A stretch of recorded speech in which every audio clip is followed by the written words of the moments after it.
Hi, everyone. I'd like to start this talk by making a confession. I know, juicy, right? I know I'm probably supposed to save the dramatics for the end, but I promise as I make this confession, I'll let you in on how this talk will end. Okay, my confession is I'm probably the last person you want to be trapped in a rideshare with. Yeah, in fact, if we've been to the same party, or in the same line to buy a cup of coffee, or trapped together in a lift line during rush hour traffic, I probably owe you an apology. Because anytime I had a captive audience, I had a tendency to rant about how corporations are the biggest contributors to the climate crisis and how someone should stop them. Sometimes this would go on for 15, 20 minutes. But to try to add humor to these one-sided conversations, I would usually wrap up my monologue by saying, "Thank you for coming to my TED Talk." I never actually thought I'd make it up here. So, now you know how it has to end. But to begin, let's do an informal poll. Raise your hand if you recycle. Great. Raise your hand if you use paper straws. Not a fan. Raise your hand if you bring your own bags with you to the grocery store. Wonderful. How about if you shop secondhand? Perfect. Raise your hand if you ride your bike for transportation. Great. How about if you went vegetarian or vegan for climate-related reasons? Got a couple of you. Raise your hand if you're considering not having children because of the climate crisis. Wow. Those are actions that you all are taking that affect your daily life and your future. As individuals, we're told that it's our responsibility and given a slew of strategies to combat the climate crisis. For a long time, I believed that an individual had power to affect climate change. In the summer of 2008, I got a job as a canvasser for Greenpeace. That's right. I was one of those earnest, if maybe a little annoying folks standing on the street corner in San Francisco asking you to save some trees, if you please.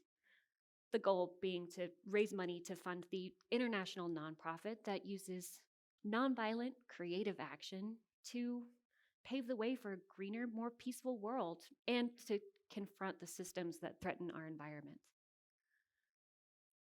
Greenpeace is an amazing, impactful organization, and they've taken massive climate action. But as I learned more about the climate crisis, I realized where most of this damage originated. Companies. Corporations and companies are some of the strongest structures in today's society. They're a form of business organization that acts as a separate legal entity from its owners. For the purpose of today's talk, I will be using the terms corporations and companies interchangeably. Corporations are the single biggest contributors to the climate crisis. Just think about water contamination related to the BP oil spill. Dasani's contributions, right, a subsidiary of Nestle, to international water shortages. How two companies, Vistra and Duke Energy, made up almost 7% of the United States' total carbon emissions in a single year, 2019. Research shows that 2/3 of the world's carbon emissions originated from just 90 companies. carbon emissions, pollution have an interrelated relationship with the environment and global warming. As more pollution and emissions are released, it alters the energy balance between the Earth's surface and the atmosphere, which is what's leading to the rapid warming of our planet. Emission can be created in so many ways. It can be created from transporting goods or by using energy in factories and shops. The carbon footprint from growing crops or cutting down trees also counts. One corporate model is at the center of all of this destruction to our environment, communities, and families. Shareholder capitalism is at the center of this. Shareholder capitalism means that companies are structured in a way that gives them the fiduciary duty to put making profits first, above their social and environmental impacts, often not considering these at all, calling them externalities or outside of their business's considerations. But there is another way. What if companies could rethink their priorities and become more socially and environmentally conscious? Stakeholder capitalism allows companies to reprioritize, making their priorities people and the planet alongside with profits. With stakeholder capitalism, corporations can become our champions in fighting the climate crisis. Stakeholder capitalism allows businesses to reprioritize and consider their externalities. And it changes the role that companies will play in destroying or saving our planet. Now, this can be done in a variety of ways, but a goal of carbon neutrality is a great place to start. Google pledges to be carbon neutral by 2030. IKEA pledges to be climate positive by 2030. Groundbreaking ideas like the B Corp movement and environmental social governance or ESG measures are reshaping the landscape and changing the role that corporations would play in our impending climate crisis. It makes good business sense. With the rise of the values-driven buyer, over 60% of people said that they make purchasing decisions based on their moral or ethical values. People want to see and hear what you stand for as a company, as they are increasingly looking to do business with companies that align with their values. Values that care about the ethical treatment of employees and sustainable business practices. There are some corporations that are leading the charge here. Patagonia, Unilever, even Larry Fink, the billionaire CEO of BlackRock, penned a letter this year touting the importance of stakeholder capitalism to other CEOs. He said, in today's globally interconnected world, a company must create value for and be valued by a full range of stakeholders in order to drive long-term value for its shareholders. So, if it makes sense for the business and inspires brand loyalty from customers, why not invest the time and resources it takes to become a climate-conscious company? All it takes is a winning strategy. And I happen to bring one today with a handy mnemonic device. With some restructuring, corporations can truly guard us against further climate destruction. You guessed it. GUARD is a framework, GUARD, to help investors, business leaders, and employees reposition their businesses to mitigate risk. G stands for governance.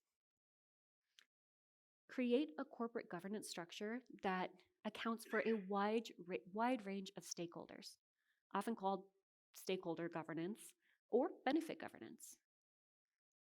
This new governance structure should outline your board's accountability and oversight for climate-related risks. The next three letters, ARD, are where you, as a business leader or an employee, can come in. This is where you'll take action to create positive climate impacts. A is for assessment. There are a variety of ways to assess your social and environmental impact as a business. Consider using B-Lab's impact assessment as the gold standard because it is a free, comprehensive tool to measure, manage, and improve your company's impact for suppliers, customers, workers, and the environment. R stands for reduction. This is the one we all know. There are a variety of ways to reduce your impact. Once you've identified what your areas of opportunity are, I recommend setting short, medium, and long-term targets to reduce carbon emissions. There's a myriad of ways to do this as well, but it could be anything from creating greener practices within your supply chain to converting your delivery fleet over to electric vehicles, or to conducting business out of LEED certified buildings. A great benchmark to align your company's goal with is the Paris Agreement's goal of net zero emissions by 2050. But sooner is always better. D stands for disclosure. Disclosing how you're improving your impact will be industry specific. I recommend creating corporate disclosures in line with the Task Force for Climate-Related Financial Disclosures, or TCFD, and producing a yearly impact report. This allows investors and customers to see the depth of your business's plan with regard to a wide range of climate scenarios and impacts.